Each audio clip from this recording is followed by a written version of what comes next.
Welcome to our channel. Today we how to authorize Tableau data connections with OAuth, full guide step by step clearly. To authorize Tableau data connections with OAuth, begin by opening your Tableau desktop application. Ensure you have the required permissions to access the data source. In the top menu, select Data and then choose Connect to Data. From the connection options, select the specific data source you wish to. For most data sources, you will see an option for OAuth authentication. Click on the option that specifies OAuth. A new window will appear prompting you to enter your credentials. Enter your username and password associated with the data source. Upon entering credentials, click on the Sign In button. If applicable, you may be redirected to the OAuth provider's website for further authentication. Follow any additional prompts on the OAuth provider's site to grant access.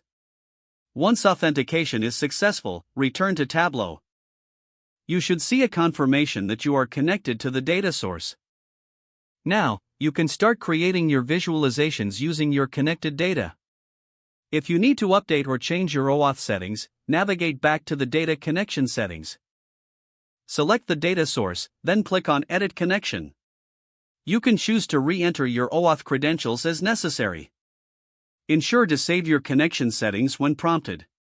With these steps, you are now fully authorized to use the Tableau data connections with OAuth. If the page does not load, refresh the browser or try again in a private or incognito window. Make sure you are using the correct email address, then retype it carefully to avoid small typos. If your password is not accepted, use the reset option and create a new strong password you can remember. Check your spam folder for verification or security emails, then complete any requested confirmation steps. Enable two-factor authentication if available to improve account security and reduce unauthorized access risk. After signing in, review your profile details so your contact information and settings are accurate and current.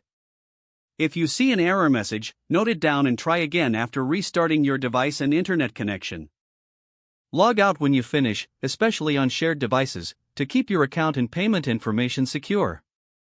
If the page does not load, refresh the browser or try again in a private or incognito window.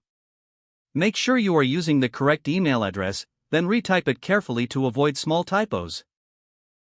If your password is not accepted, use the reset option and create a new strong password you can remember. Don't forget to like this video and subscribe to our channel for more step-by-step tech guides.